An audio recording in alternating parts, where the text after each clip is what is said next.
Vamos abrir as nossas Bíblias no livro de Gênesis.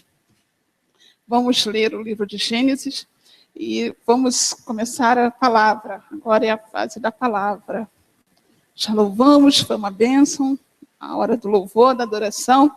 Agora nós vamos ler a palavra no livro de Gênesis, no capítulo 1, do 26 ao 31. Gênesis, capítulo 1, versículo 26 ao 31. Todos encontraram? É fácil, né? Primeiro livro da Bíblia. No Gênesis, versículo 26. Também disse Deus: façamos o homem à nossa imagem, conforme a nossa semelhança. Tenha ele domínio sobre os peixes do mar, sobre as aves dos céus, sobre os animais domésticos, sobre toda a terra e sobre todos os répteis que rastejam pela terra. Criou Deus, pois o homem, à sua imagem, a imagem de Deus o criou. Homem e mulher os criou. E Deus os abençoou e lhes disse: sede fecundos, multiplicai-vos, enchei a terra e sujeitai-a. Dominai sobre os peixes do mar, sobre as aves do céu e sobre todo animal que rasteja pela terra. Versículo 29. E disse Deus ainda: eis que vos tenho dado todas as ervas que dão semente e que se acham na superfície de toda a terra, e todas as árvores que há fruto que dê semente. Isso vos será para mantimento, e a todos os animais da terra, e a todas as aves dos céus, e a todos os répteis da terra, em que há fôlego de vida, toda a erva verde lhes será para mantimento. E assim se fez. Viu Deus que tudo quanto fizera, e eis que era muito bom. Houve tarde, manhã, o sexto dia. Amém? Vamos orar. Te damos graças, Senhor Deus, por esta noite. Estamos aqui na tua casa, bendizendo o teu santo nome. Senhor Deus querido, fala conosco, conforme a tua palavra, conforme a tua vontade. Todos os seus desígnios para o nosso ser, Pai. Que nossas mentes possam estar focadas no Ti, Pai. Nossos corações, para que possamos absorver a Tua palavra, engrandecendo o Teu santo nome, Pai. Que nada nos impeça, Pai, de nos aproximarmos de Ti. Soberano é o Teu santo nome. Amém, Senhor. Amém. Aqui no livro de Gênesis, a gente vê uma parte muito especial da Bíblia. Que a gente vê um momento que Deus trabalhou, né? A gente sabe que Deus não dorme, que Deus trabalha eternamente. Mas é um momento assim da criação, um momento que tudo foi criado, um momento muito especial, que a gente não pode equacionar com o nosso tempo. A gente não pode dizer que os 7 dias de Deus são os nossos 7 dias. Como se diz na palavra, 1000 dias pode ser um dia para Deus, como um dia pode ser 1000. Então, nós somos muito limitados com relação ao tempo. O tempo de Deus é eterno. E é muito interessante porque Deus ele se propôs a sair de si e a criar. E quando Deus se propôs a sair e a criar, grandes coisas ele fez, não é mesmo? Ele fez o universo, ele fez os animais, ele fez as plantas e fez o ser humano. E o interessante é que ele traz para a gente o ser humano como algo assim espetacular, porque ele diz: façamos o homem conforme a nossa imagem, conforme a nossa semelhança. E o homem ele tem dificuldade de lidar com isso, lidar com o poder que Deus deu. O homem tem dificuldade de entender, primeiro momento, é difícil entender como Deus te dá tanta coisa, assim, eu acho que às vezes a gente se perde, até quando a gente não tem aquela frase, quem nunca comeu melado, quando come se lambuza. Então o ser humano, como ele tem tanto poder, ele se atrapalhou. Ele se atrapalhou porque ele começou a agir sem a presença de Deus. Ele começou a distanciar dessa presença. E quando fala que ele deu, criado imagem e semelhança, eu entendi na nossa humanidade que Deus nos deu inteligência, poder e vontade. E nós temos que saber lidar com as 3 coisas. Temos que saber lidar com a nossa inteligência, temos que saber lidar com o poder e temos que saber lidar com a vontade. E eu comecei a pensar sobre isso. O que nós fazemos com tudo que Deus tem nos dado? Deus nos dá inteligência. O que nós estamos fazendo com a nossa inteligência? Somos extremamente inteligentes. Temos uma capacidade intelectual absurda. Tanto que os cientistas falam que nós usamos apenas 3% do nosso cérebro. A gente não usa nem 10% do que somos capazes. O que temos feito com o poder? Aí a gente até tem aquela frase também, né? Se você quer conhecer uma pessoa, dá poder para ela. Você dá poder para a pessoa, ela se revela quem ela é. E o Senhor deu poder a todo ser humano. Quando ele fala aqui em Gênesis, ele coloca assim que fomos feitos imagem e semelhança para dominar a natureza, dominar tudo, e tudo foi feito para que seja nosso mantimento. E muitas das vezes a gente abre mão desse poder e deixa o poder na mão de outra pessoa. E a gente deixa de agir o que Deus te deu por legalidade para colocar outra pessoa agindo por você. O que acontece? Somos manipulados. E Deus, a primeira questão da palavra, nós fomos empoderados por Deus. Deus nos deu poder. E a gente pode assumir esse poder, a gente pode fingir que ele não existe, e a gente pode alienar, né? Vou alienar, vou deixar que o outro decida, vou deixar que as coisas... É como diz a música do Zeca Pagodinho, deixa a vida me levar. A vida leva eu. Então, há essa maneira de viver que a gente pode se abster de fazer o que tem que ser feito. E, pelo contrário, também a gente pode aproveitar tudo isso que Deus nos deu e se apoderar de uma tal maneira que aí eu começo a ter problemas com tudo. Ou seja, eu posso, em vez de caminhar buscando direção, eu posso começar a me expandir tanto que eu me perco. É como diz aquela parábola de Mateus, quando um homem constrói um grande galpão, ele fica todo feliz porque ele construiu aquele galpão, aí ele fala, minha alma pode se regalar, porque agora eu já construí algo para a minha eternidade. Aí o que vem no ouvido dele? Louco, se hoje te pedirem a tua alma, a quem? Tem reservados. Então, é assim, o que eu quero dizer? A gente precisa de equilíbrio, a gente precisa de direção, a gente precisa saber aonde queremos chegar, para poder a gente usar a nossa inteligência, o nosso poder e a nossa vontade a favor das coisas de Deus. E uma questão que me chamou a atenção é nós nos perguntarmos, por que eu faço as coisas do jeito que eu faço? Por que eu vivo do jeito que eu vivo? O que eu alcanço de objetivo com a minha vida? E nisso, a gente, até pensando sobre os nossos atos, pensando sobre o mundo de maneira geral, até o medo que a nossa sociedade vive o tempo inteiro, a gente conversou com o Rominho, com a Márcia sobre ter filhos, o medo de ter filhos. Aí o Rominho falou, no início da criação, a população já foi disseminada em um quarto, tinham 4 pessoas, um já matou o outro. Então, essa violência já é eterna, né? Essa violência, essa maneira de viver do ser humano já é algo antigo. Agora, isso não nos invalida de pensar nos nossos atos, na nossa responsabilidade com relação à vida.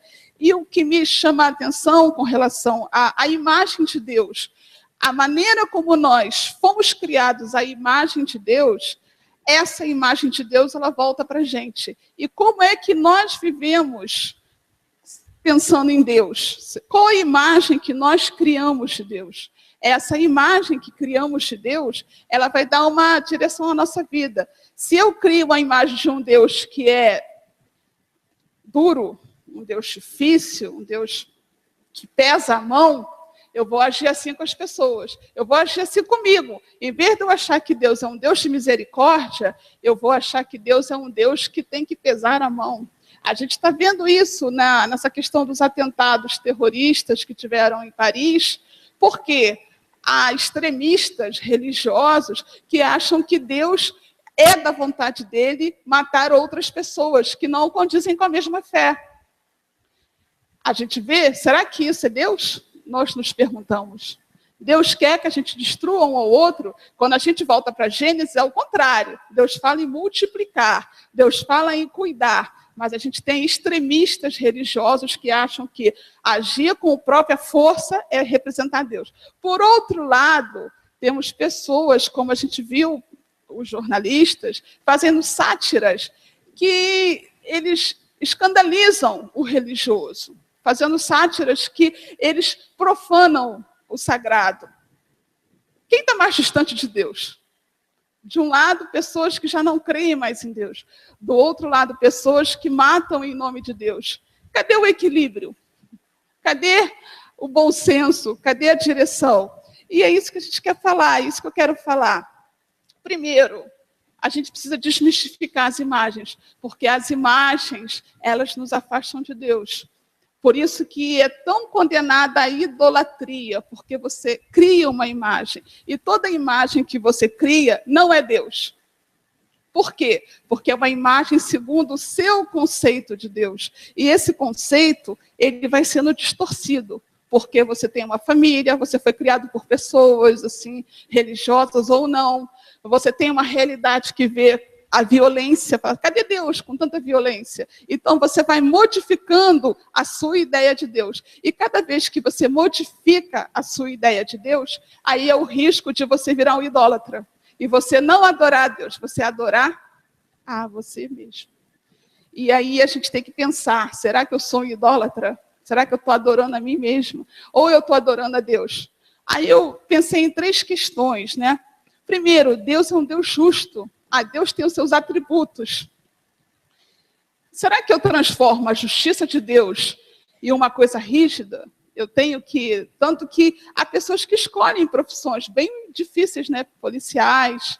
Às vezes deixam de ser policiais para serem milicianos. São pessoas que trazem para si esse perfil de julgamento, condenação... E a própria, né, eles impetram logo a ação, eles matam. Por quê? Eles trouxeram para si essa característica de Deus. Deus é justo, Deus é justiça. Mas será que eu posso pegar esse atributo divino e me tornar um justiceiro? Quantas vezes fazemos isso, né? A gente julga as pessoas o tempo todo. A gente julga o tempo todo. Se a gente vê alguém... fazendo algo que a gente não concorda, a gente já está julgando. Uma vez, até eu já falei aqui, uma senhora no ônibus, ela quase me agrediu, porque ela viu que eu estava de calça comprida. Ela foi quietinha, eu botei ela sentada do canto para poder ela ficar protegida. Aí ela me deu um folheto. Aí eu falei, eu quero evangélica. Aí ela se rebelou, ela levantou do ônibus, ela disse que eu estava em pecado, que eu era Jezabel, e que eu tinha que chorar e me arrepender, me ajoelhar, porque eu estava em pecado. Aí passava uma menina de shortinho, ela, vai minha filha, vai com Deus. Aí comigo, ela desceu o porrete. Por quê? Porque ela não admitia uma pessoa cristã de calça comprida. Digamos que a pessoa que ainda não se converteu, está de short, tudo bem, porque se ela passar por um processo de conversão, ela vai estar toda muito bem comportada. Mas você que conhece a palavra, você que se diz evangélica, como pode estar de calça jeans? Ela ficou durante uns 30 minutos só ali. Eu estava pálida, não sabia onde enfiar a cara no ônibus, fingindo que não era comigo, mas ela estava ali achando que eu ia me ajoelhar, que eu ia chorar, que eu ia me arrepender e ia congregar na comunidade que ela frequentava. Então, assim, é muito preocupante a religiosidade, porque a religiosidade, ela pode fazer você matar as pessoas. A religiosidade, ela pode fazer você ter um olhar tão ácido que aquela pessoa queira sair de perto da igreja. Até eu estava lendo, até comentei na escola dominical, que um texto que fala que há pessoas que te aproximam do inferno e te colocam longe do céu. Elas te apresentam muito mais o inferno do que o céu. É como se quisesse te converter por pressão psicológica. E a gente percebe que a justiça pode se tornar uma arma. se ela for usada de uma maneira segundo a nossa imagem, segundo as nossas próprias semelhanças humanas. Outra questão que também pode se tornar uma arma é a santificação. É tão bonito, né? O que é santificar? É se separar, você está separado para Deus, você ter momentos que você tira em especial para você render graças e louvores ao Senhor. Ele é santo, como nós cantamos, santo é o Senhor. Mas, às vezes, nós tornamos a santidade algo pesado. É como se ser santo, você não pode falar com outras pessoas que não sejam da mesma religião. Ser santo é você usar uma roupa comedida. Ser santo é você falar com voz de trovão, né? Impor a voz, para poder você mostrar que é santo. E quanto que santidade é você ter um coração puro diante do Senhor. Amém? A santidade é proximidade com Deus, mas a gente tem que ter cuidado com essa imagem, porque às vezes eu posso me considerar tão santo que eu estou julgando o outro pecador. E Jesus fala, eu vim para os doentes, eu vim para aquele que precisa, eu não vim para quem se acha são. Todos precisam, mas nem todos acham que precisam. E muitas das vezes, se você está num nível de santidade tão grande, que aí você acha que não precisa mais, aí é que você precisa. Porque Paulo foi enganado pelo seu próprio ego. Ele achava que ele estava certo como religioso. Ele começou a perseguir os cristãos, porque ele achava assim, não, a minha maneira de pensar é a correta, a maneira do outro está errada. Então ele começou a perseguir. Aí Jesus falou com ele, Paulo, por que você me persegue? Ele falou, não te persigo. Persegue sim. Então, pensar, né? É para pensar. Será que a imagem que eu criei de Deus, eu me torno um perseguidor do Evangelho? Em vez de eu aproximar as pessoas de Deus, eu estou afastando as pessoas de Deus. Eu falo isso na nossa igreja, eu gosto muito, a gente congrega aqui há muito tempo, e sabe que a gente não somos perfeitos mesmo, mas a gente traz, a gente não segrega. Mas é bom a gente falar sobre isso, porque a intenção da palavra é quebrar as imagens que nos afastam de Deus, para a gente poder se aproximar mais do Senhor. E uma terceira coisa que eu separei nessa questão da imagem, que é muito dos nossos dias, é a questão do sucesso, do poder. Deus é poder, não é? Muito poder.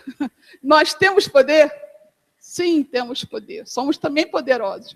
Fomos empoderados pelo Senhor. Mas o sucesso, o poder, ele é sedutor. E como ele é ruim, como ele é como uma serpente, como é perigoso. E eu fiz um teste de uma das coisas que eu estou estudando, no Enneagrama, e o meu perfil tem a ver com o sucesso, com a competitividade, aquela coisa toda. Que eu acho que muito de nós temos, até pela nossa sociedade. Mas é interessante que ele fala que a raiz é a mentira. Eu falei, graças a Deus, porque eu não gosto de mentir. Então, não estou envolvida demasiadamente com isso. Mas o poder também ele é perigoso, porque se eu não sei lidar com o poder, eu posso fazer com que outras pessoas sofram, porque eu não ajo de forma deliberadamente pura. Eu começo a manipular as pessoas. E isso também é um atributo divino e que nós temos e que nós podemos ter problemas com imagens que nós criamos de Deus. Outra questão que eu também quis ressaltar nessa palavra é sobre a questão do envenenamento de Deus. Alguém já ouviu falar nisso? Você ser envenenado? Será que já fomos envenenados? Às vezes sim. Por quê? Porque o envenenamento de Deus envolve as imagens negativas que nós temos de Deus. Quantas vezes a gente tem Deus como aquele grande Senhor distante que só está aqui para punir? É um envenenamento, porque quem não falou ainda para os seus filhos no passado? Olha, cuidado, hein? Deus castiga. Quem não falou isso no passado? Não vale mentir. Quem nunca falou isso, gente? Eu já ouvi isso da minha mãe no passado. Cuidado, hein? Deus vê tudo, hein? Se eu não estou vendo, Deus está vendo. Não tem agora essa expressão? Estou de olho em você. Deus, os olhos do Senhor estão em todos os lugares. É um envenenamento de Deus, porque é uma fala que ameaça. É uma fala que faz você ter medo de Deus. Meu Deus, você é pequenininho. Deus é Deus, né? Aí vai e te falam, cuidado, hein? Deus está de olho em você. Cuidado, na escola, eu não estou te vendo, Deus está lá. Quando você sai com seus amigos, cuidado. Então, a gente percebe que isso é um envenenamento de Deus. Em vez de a gente ter Deus como Deus maravilhoso, protetor, amoroso, a gente tem um Deus que tudo vê. Um Deus que tudo vê. Um Deus que castiga, um Deus que pune, um Deus que inibe, que proíbe. O Deus do não. É não, é não, é não. E o pior, né, que a nossa mente, ela é danada. Quando você diz não, a mente quer dizer sim. Se você proíbe, você aguça. Se você diz que não pode, aí que o outro quer fazer. O que a gente faz? A gente faz o outro desejar estar longe de Deus. Faz o outro querer, dar linha na pipa, querer ir embora. Como se fala, né? Fui. E a gente percebe que é o contrário. É bom estar próximo de Deus. Outra imagem negativa de Deus, outro envenenamento de Deus que a gente pode ter, é a questão da decepção. Até a gente estava comentando na escola dominical que Sueli fez uma oração, a oração foi respondida muito rápido. Aí Sueli falou assim, poxa, quantas vezes eu fiz oração e Deus não me respondeu tão rápido assim, como essa vez? E na nossa vida é assim, não é? Tem coisas que Deus responde hoje, tem coisas que Ele responde daqui a 10 anos, tem coisas que às vezes nem tem resposta. Mas isso não nos invalida de estar na presença dEle. Mas há muitas pessoas decepcionadas com Deus. Até a gente tem conversado aqui muito que quantas pessoas já estão longe do Senhor por decepção? Quantas? É como se Deus tivesse falhado. Poxa, Deus falhou. Eu esperei tanto nisso, tanto que Ele agisse dessa forma e Ele falhou. E aí a gente tem uma outra maneira também de envenenamento de Deus, que é o fanatismo religioso, que é a idolatria, é você ser fundamentalista. A necessidade que se tem de você ficar fundamentado em algo tão concreto, que o que não for muito concreto, você não consegue perceber Deus. Um exemplo, a Bíblia fala, né, a mulher, os cabelos, o véu da mulher, ela não deve cortar o cabelo. O fundamentalista acha que a mulher não pode cortar o cabelo nunca. A mulher tem que estar com o cabelo longo, a mulher não pode falar na igreja, a mulher tem que ficar sentada no banco, porque está escrito na Bíblia que a mulher fica sentada e a mulher ser extremamente obediente ao seu marido, amém? As mulheres não dizem amém. Mas a Bíblia fala. Só que se você for fundamentalista, você vai levar o pé da letra. E eu nem estaria aqui, né? Eu nem começaria a estar aqui, ia mandar eu descer daqui, um fundamentalista. Mas é perigoso demais. Por quê? Porque ele manipula outras pessoas. Aí vem o abuso espiritual, que aí é outro envenenamento de Deus. Quando você sente que o outro está... Você não sente, porque eu posso falar isso, até porque eu sou psicóloga, assim. Hoje, há muita coisa na igreja que é psicologia e marketing. Há muito marketing, muita psicologia. A gente vê que é toda uma maneira de conduzir a palavra para emocionar, para impactar, mover o seu interior para você ser convencido de Deus. E é abuso espiritual. E a gente percebe que isso vai envenenar nas pessoas. Daqui a pouco elas se afastam de Deus, porque o vazio continua, a falta continua. E aí é o perigo. Até eu escrevi aqui que o abuso espiritual, domínio do poder do outro em nome de Deus, lança os outros no inferno ao invés de abrir-lhes o céu.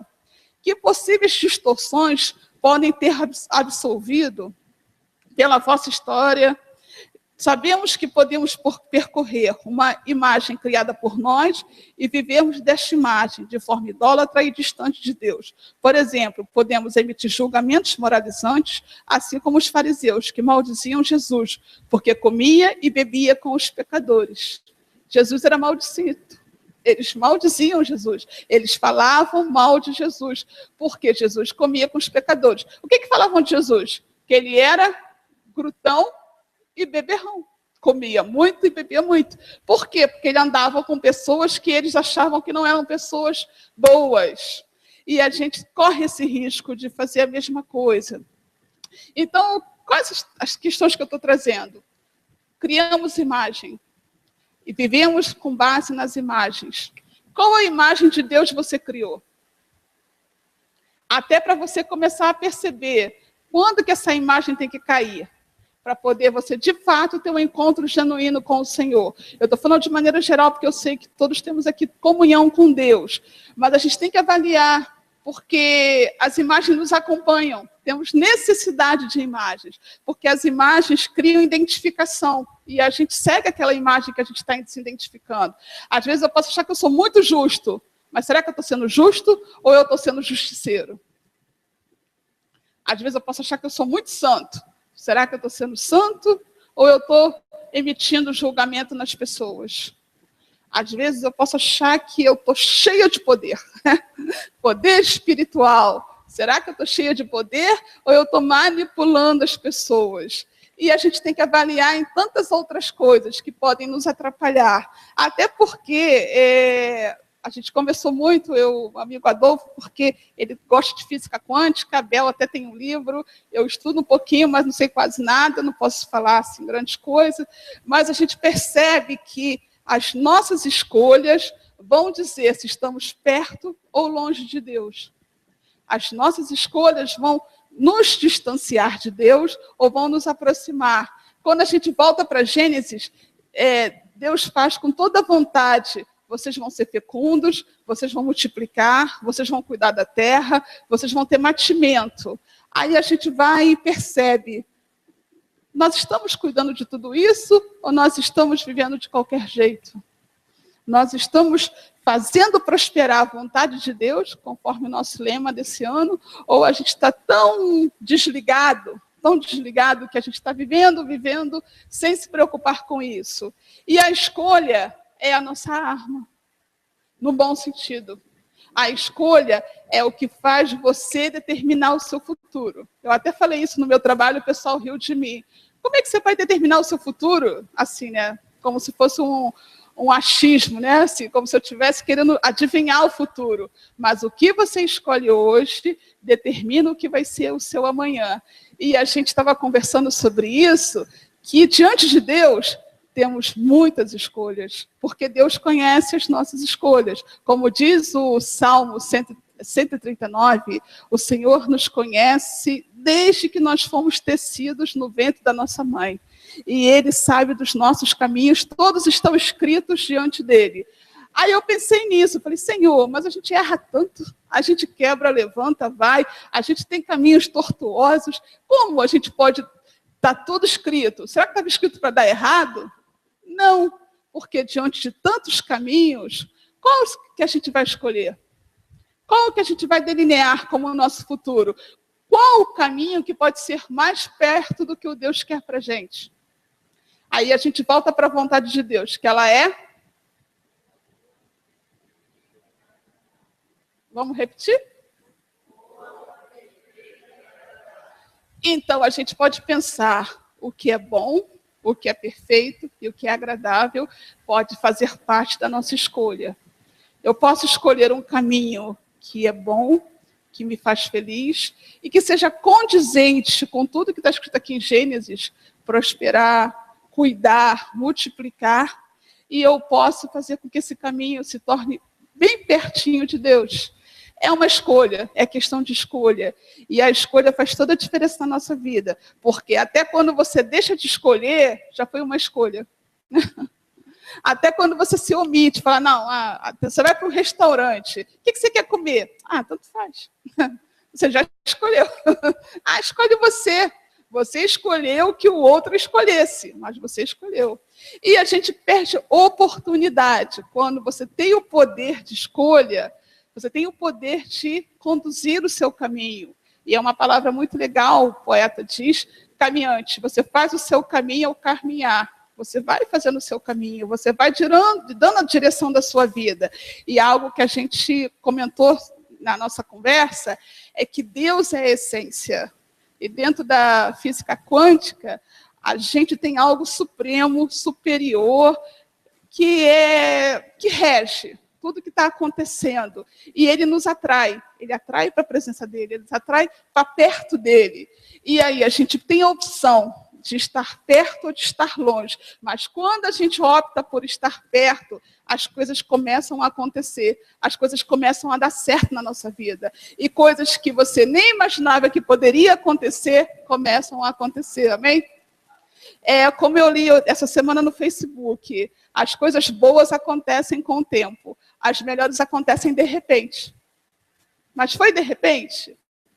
Dependendo, você ficou um nível tão bom de contato com Deus, tão maravilhoso, e você desejou tanto algo bom acontecesse, que aquilo começa a seguir o seu caminho. É como se ele fosse atrás de você. A palavra não diz que as bênçãos nos acompanham? Não era nós que íamos correr atrás das bênçãos, mas as bênçãos vêm atrás de nós. E a gente tem dificuldade de conviver com o surpreendente. Temos dificuldade de conviver com o milagre, com a maravilha. Tanto que Pedro recuou.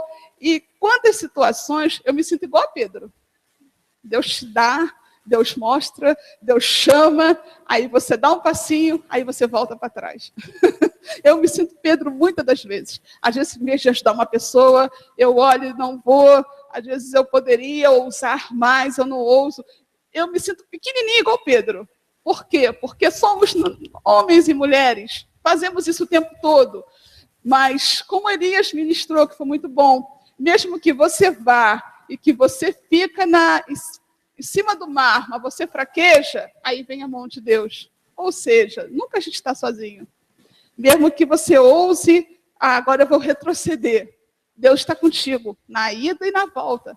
Se você retroceder, Ele está contigo. Mas às vezes a gente nem se permite ousar. A gente nem dá o primeiro passo, porque a gente já está com os nossos pensamentos enraigados. Não, isso aqui eu conheço. Isso aqui tem estabilidade. Aqui eu não vou cair.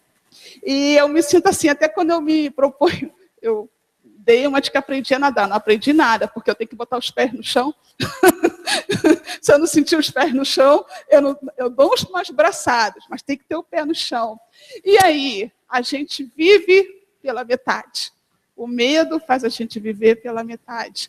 E a palavra, no que eu pensei, quando eu comecei a pensar nessa palavra, de tantas coisas, imagens, física quântica, aproximação, Deus, a parte da decepção, envenenamento de Deus, mas o que eu pensei é que às vezes a gente só está na superfície.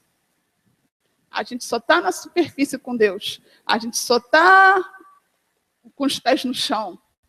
Mas quem mergulha que sabe, né? Tem algum mergulhador aqui? Alguém mergulha? Miguel mergulha.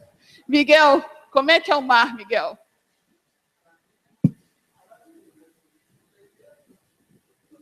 Né, Miguel? É maravilhoso. E a beleza? Divina. Muito. Miguel pode dizer como é mergulhar, né? Eu mal boto o pé no chão e dou umas braçadas. Fico muito na superfície. Mas o Miguel sabe o que é o mar. E eu penso nisso. Nosso relacionamento com Deus. Quantas vezes está só na superfície? Quantas vezes está só no culto de domingo? Está só num devocional pequeno? Num momento de agradecimento na hora da refeição? No momento que a gente está na rua... Está difícil, vai bater um temporal, Senhor, me guarda. Senhor, eu quero chegar em casa, os raios estão caindo, parece um apocalipse no centro da cidade, aí a gente lembra muito de Deus. Mas se o dia a dia, e a vida cotidiana, e os planos futuros, será que está tudo na superfície? Será que a gente não consegue mergulhar? Nosso medo não permite conhecer mais de Deus? Aí eu lembro de uma vez que, quando eu saí da Nova Vida, por honra e glória do Senhor Jesus, eu fiz um culto de ação de graças dentro do Palácio Guanabara. A minha igreja foi lá no Palácio Guanabara fazer o culto, foi muito bonito. E o meu pastor falou isso de mim. Ele falou, olha, às vezes a gente vê só a superfície, Mas a Deise é igual um iceberg, tem muita força aí dentro. Tem muitas coisas que estão fortalecidas no Senhor. Eu fiquei nessa igreja por 18 anos, e eu fiquei muito feliz dele falar isso de mim. Aí eu pensei na imagem do iceberg na nossa vida. O quanto de Deus a gente tem que conhecer. Quanto de Deus quer se revelar para a gente, e a gente ainda está tão distante dele. A gente está só vendo a borda, só a superfície. E o convite é esse, para a gente pensar, né? Senhor, eu preciso desmistificar, eu preciso tirar essas imagens. Eu falei da santidade, falei do ser santo, falei da questão da justiça e do poder. Mas tem tantas outras imagens que nós temos de Deus que precisam ser quebradas. A gente pode estar tão envenenado de Deus que a gente tem que se purificar desse envenenamento. E a gente tem que se permitir fazer escolhas pautadas no que seja bom, agradável e perfeito. Mas segundo a palavra, é como Adolfo colocou para mim, muito bom ele ter falado isso. Há uma essência, há um sentido. Eu preciso buscar uma direção, eu preciso buscar um sentido. E esse sentido ele vai me dar uma direção, uma reta. Eu posso ramificar, mas eu volto para o sentido. E ele é que pode delinear as minhas decisões. Tudo que eu planejar, eu tenho que pautar nesse sentido da palavra de Deus. Tudo que eu desejar, eu coloco diante de Deus, porque Ele sabe do desejo do meu coração, e o que for bom para mim vai estar junto, aquela palavra que eu nunca sei, colapsando, vai estar interagindo com que a vontade de Deus. Há uma maneira de você se aproximar de Deus através das suas escolhas. Há uma maneira de você desejar Deus. É através de como você vai delinear as coisas que você está projetando para a sua vida. E como você vai ver esse resultado. Porque você vai comunicando com Ele, vai interagindo. As coisas vão acontecendo.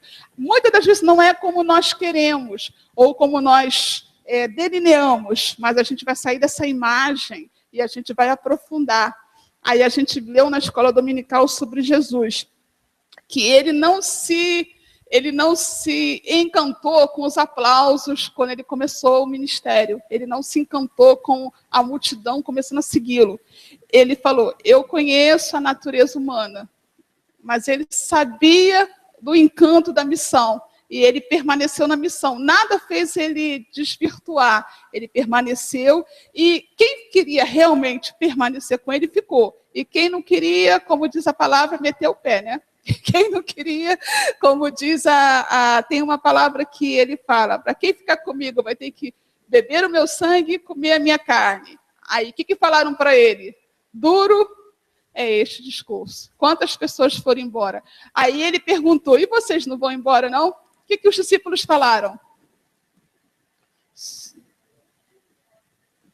Só tu tens a palavra da vida eterna. Então, a gente percebe, né, que essa eternidade que há no nosso coração, só Ele pode nos dar. Nenhuma imagem, nenhum fanatismo, nenhum domínio religioso. A gente percebe que quantas pessoas estão matando em nome de Deus porque acham que já tem lá, esperando um paraíso, né? Aí é tão complicado isso, é tão difícil você saber que tanta maldade, quantas pessoas já ficaram para trás, como diz Elias, os desigrejados. Quantos desigrejados nós temos pelo envenenamento de Deus? E a gente percebe o quanto que Deus quer fazer na nossa vida, o quanto que Ele pode fazer. E eu creio que tudo começa com uma decisão, tudo começa com uma escolha. Escolher desmistificar Deus. Deus é amor. Deus é justo, mas a justiça dele é amor.